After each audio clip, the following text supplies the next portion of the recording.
Welcome to Winning on Wednesday. My name is Juan Vides, and the purpose is here is with simply to get to know each other. I always say people do business who they know, like, and trust. And then today I have the pleasure to introduce you my friend Bill Solz. How you doing, Bill? Doing great and Good, glad to be here. good. I'm glad. Thank you so much. And Bill, quickly introduce yourself. Yeah, I'm a psychotherapist. I'm now actually going into my 40th year of private practice. And basically, my goal has always been to provide my clients more rapid healing. And as such, I've really gotten trained in some real cutting edge treatment approaches that work extremely well. So they work real. So one of them is called Havening, which I've come to regard as the gold standard in terms of addressing trauma, anxiety, depression. It also does a beautiful job in terms of addressing symptoms such as people with sleep related disorders, anger management, phobias. Um, and the other beautiful thing about havening is that the clients are able to learn it and thereby use it on their own.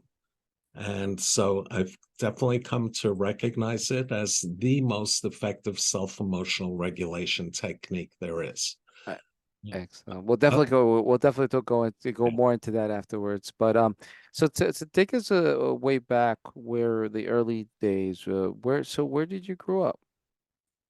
I grew up in the Bronx. Actually, I thought it was the ideal neighborhood. Basically, this was carved out related to kind of low income housing post World War. And indeed, my parents were Holocaust survivors, as indeed were many, in that area where I grew up. And uh, it was just beautiful, and there was so much freedom then. Literally, where my apartment building was bordered by two parks, and right across the street was a schoolyard, and we had ultimate freedom. Wow. Wow. And what inspirations you had as I mean, professional at the age, let's say at 7, did you have any, what you want to become? Did you, Yeah. Actually, I was always a big sports fan, and it turned out when I was 7 years old, exactly, one of my thoughts was, I wanted to be in the arena with these athletes who were my idols. And I really did not have any fantasies that I was going to be one of them. But I thought the next best thing would be to work with them. And what occurred to me is if I could become a therapist, I could help them uh, improve their skills, such as have higher batting averages. If they were into personal problems on the team, I could intervene with team members. So, so those kind of thoughts actually served as um, the brainchild of how I went to pursue my vocation. So going forward, I became a psychology major, and I very much went on that pursuit. so you mentioned sports. Do you have any other interests or hobbies or? Oh, sure. Yeah, when I was a kid, it was baseball, but at this point, I've been playing basketball regularly. In addition, I play pickleball. Um, I would say those are about the only active sports that I do. And I guess a hobby of mine is chess, which I really don't get to play that often. Chess, yeah, wow. And it's amazing what the new chess players, how they are. They're very, they know how to do these moves and everything. With technology, I think that with, with all that came Yeah. out. What did you major in school? What did you go to school for? What was your So I became a psychology major, and so basically, what you see today is the fulfillment of a lifelong dream. Wow. Wow. And what made you get into, I mean, I know that it was there anything that kind of like just Okay, while my goal was to, work with the athletes, right. as a psych major in college, it turned out that I ended up experiencing a major trauma in my life, in that the person who was closest to me was my grandfather, and he had been tragically run over by a car. Oh, wow. So after that event, I was totally devastated, and so much so that I couldn't focus, think, and I dropped out of school. And my parents, fortunately, were sensitive to my needs, so they got me involved in counseling. Having and eventually I got better, but it really left me with a bitter taste. The bitter taste being, why did it have to take so long? So after that experience, I really made it my career goal, my passion, my interest to learn quicker acting healing approaches. And um, and indeed, I've been very fortunate to have been trained in some real cutting edge approaches that have been able to accomplish just that. Wow. Tell us about your first job experience that you had right at college, you know. What was that like and then walk us through your journey from going from there to what you're doing now. So, to become a therapist, I felt that the quickest way to achieve that was by going to graduate school in social work. And indeed, my first, I would say, preliminary job was as a childcare worker, where I lived in a residential treatment setting, running a cottage of 16 emotionally disturbed kids. And it it turned out, I didn't realize it at the time, but this was the creme de la creme of residential treatment. So while I worked with the kids, the people who were the primary healing individuals were social workers. So I really got a great first look at what social workers do and can do. And certainly that was inspirational. Oh, wow. Wow. And so how was it to make it from your own now? Like what made you that transition from your last job, let's just say, to ultimately going to your own? What was that deciding factor? Okay, so this goes under the heading one of necessity is the mother of invention. So, so I think you'll appreciate this, knowing you as I do. It turned out, postgraduate school, I had just bought a house, had a baby on the way, and uh, I now needed money as much as ever. And I had a part time job in those days. This is 1982, making $8 an hour. Oh, wow. And then I saw an ad in Newsday that presented an opportunity for me to make $16 an hour if I was able to get my own office. Oh, So wow. I took a leap of faith, and I took out loans, and I converted my garage into an office. Again, not even having a clue if this was going to work, but Wow. the opportunity of doubling my income was uh, extremely Uh, motivational. But it was also scary too, because, right? I Yes. mean, the Yeah. uncertainties. That's, I think, as an entrepreneur, people are always scared to take that leap of faith and taking that risk, you know. Yeah, what you say is 100%, and I I still remember sweating so profusely when the first client came in my door. And this is even after meeting with clients for a couple of years.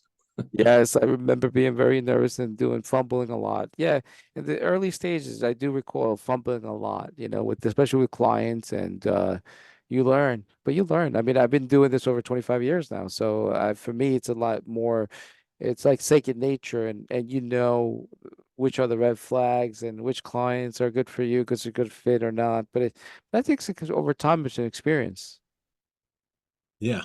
And with you in your case, we built forms, right? So we have all those forms that people could accept and all that stuff. So we're smarter, not harder. So speaking of which, now is the I like to say the golden nugget moment time, and if there's any piece of information that can help somebody with their business or become a better business person or better their careers, is there any information you'd like to leave behind to give good examples or? Yeah. Well, I, I think that there are a couple things that come to mind. And one is, kind of a philosophy that I follow is related to the golden rule. You know, being able to treat others the way you wish to be treated. And in terms of my career path, what I've also come to learn is critically important is becoming as well educated as you can be. Because unfortunately, I've seen and had experiences where people are not fully educated and in truth are doing a disservice to their clients. So so, and for myself, I've been more than blessed in terms of having surrounded myself with expert individuals. Yeah, knowledge is power, as they say, right? Yeah, yeah. Oh, absolutely. Thank you. Thank you for sharing that.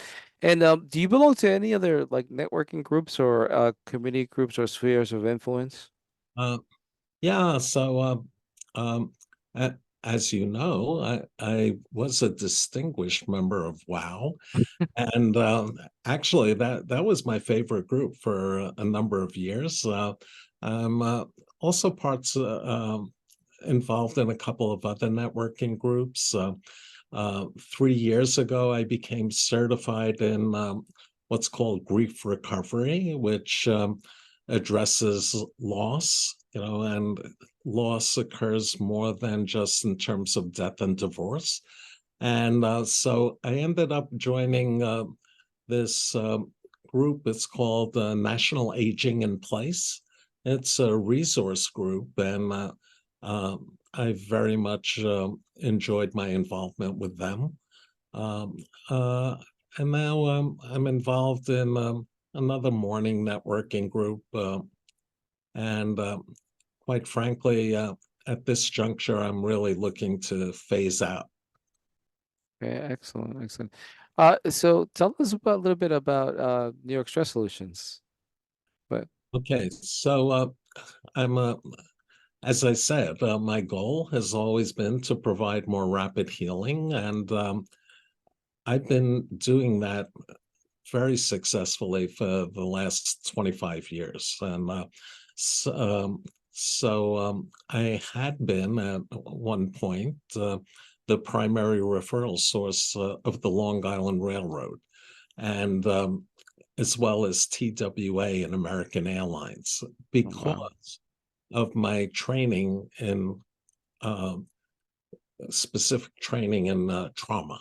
So, to give you an idea of how quick acting this older model was, it's called EMDR, it would take me on average 6 sessions to resolve the trauma of those engineers who killed people crossing the tracks.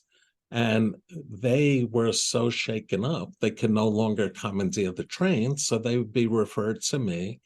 And I would need to sign off that they were eligible to return to work.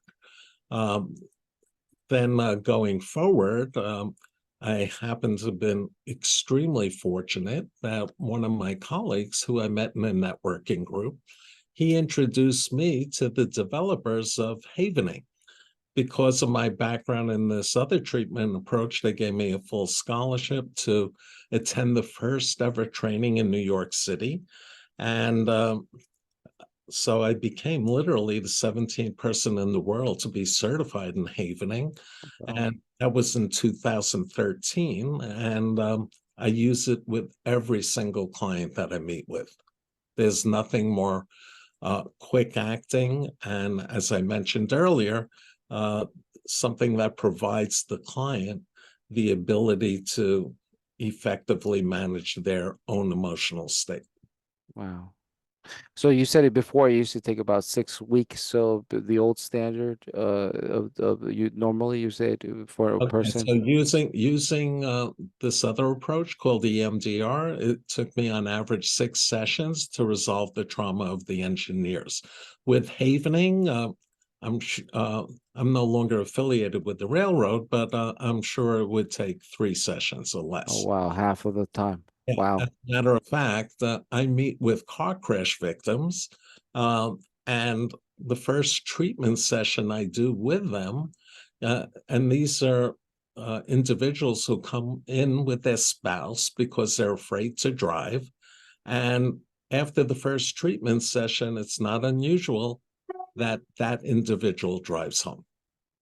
You mentioned a car accident. I was just out of curiosity, just first came thinking about, unfortunately, it was the attorney. So do you work with a lot of attorneys? Uh, I wouldn't say a lot, but I definitely have affiliation with Yeah, you know, personal injury of attorneys, but course. even more so, criminal attorneys. So my practice, Oh is really yeah. very diverse in the Of sense that course. I'm a one-stop shop related to the criminal courts. So I'm certified in anger management and domestic violence, and um, Trauma. yeah. Wow. So, as a matter of fact, judges provide me with referrals in terms of helping parents do a better job of co-parenting. Oh wow. What other professional referrals do you receive from besides, I mean, medicals Yeah, or anybody else? yeah, doctors are a good source of referrals.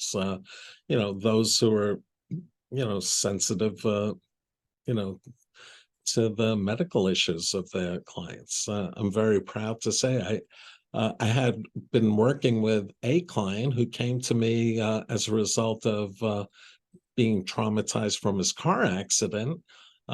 It also, he also happened to be 5'9" and 340 pounds, and I told him I think we need to address that as well.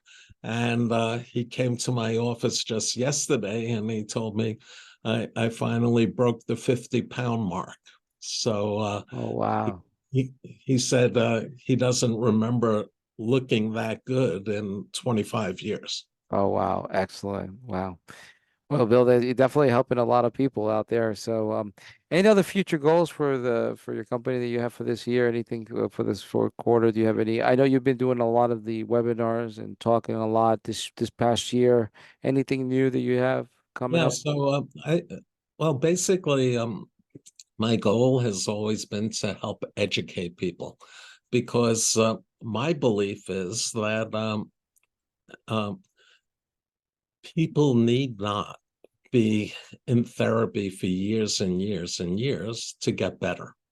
And that's kind of the message that I'd like to provide others. And indeed, the kind of work that I do with clients is very goal oriented. And as I mentioned, they're able to derive benefit. This is a guarantee I can make, you know, after the very first treatment session. Yeah. Excellent. Thank you. And Bill, if thank you again for sharing your story. And if people want to learn more about you, what's the best way to contact you? Um, I think um, I have a wonderful website. As a matter of fact, courtesy of Juan Vides. Uh, You know what?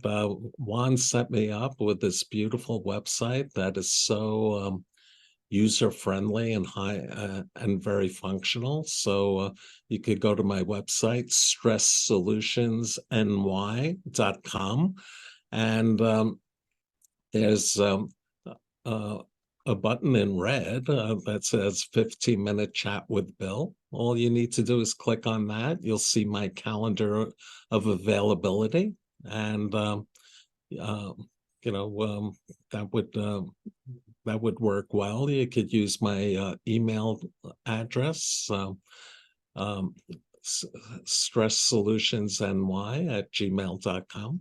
And I have two phone numbers, 516-428-2841 and 855 less stress. Excellent. Well, thank you so much, Bill. The check is in the mail, by the way. Thank you for the shout out. I appreciate that. Thank you so much. And if you'd like to be a member for Winning on Wednesday, simply go to our website, www.winningonwednesday.com, and click on the first time guest. And I hope to see you next time. Thank you so much. And thank you so, Bill. Thank you. Thank you for having me.